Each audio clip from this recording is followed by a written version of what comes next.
I'm just going to explain a couple of things here. When you're sewing lycra has a stretch, and when it gets stretched, often the seams tend to tear. So you have to be, normally when these are sewn, they're sewn on a special machine, which is like has this kind of a thread. Try and get a little bit of a close up. It's like an interwoven seaming, and with this interwoven seaming, you know, there be the tendency to have a lot of pull, and the seams don't tear.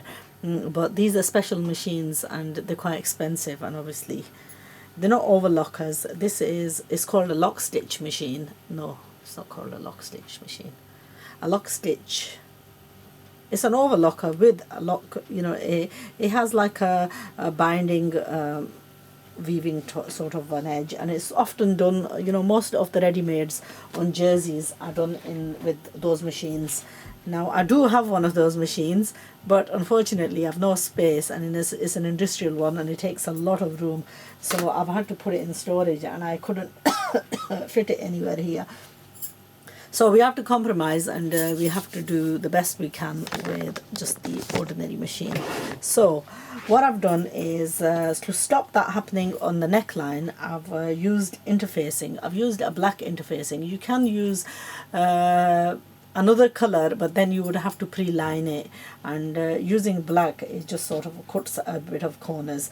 Now what I'm going to do is just seam along on top of this, and then I'm going to notch into it, and then turn it onto the wrong side and seam over just the black of this, so all the excess is going to be cut, and then it's going to be stuck with a seam on top of it along this black fabric, and that way there's going to be plenty of seaming, and hopefully that should keep it firm enough to stop it from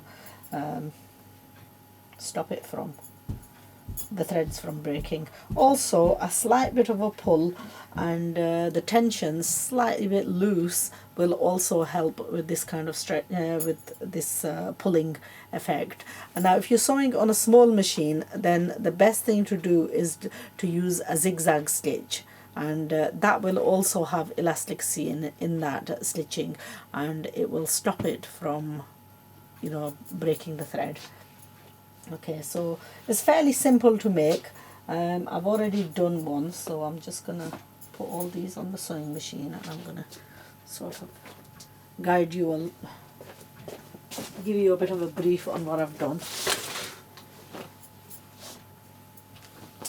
Okay, this is the big version, and it has a beautiful drop, because the lycra has a wonderful dropping to it, and that's basically it. It looks, you know, it could also be worn as a dress as well, whether you wanted to make this kind of a dress or you wanted to make an abaya, you can make either.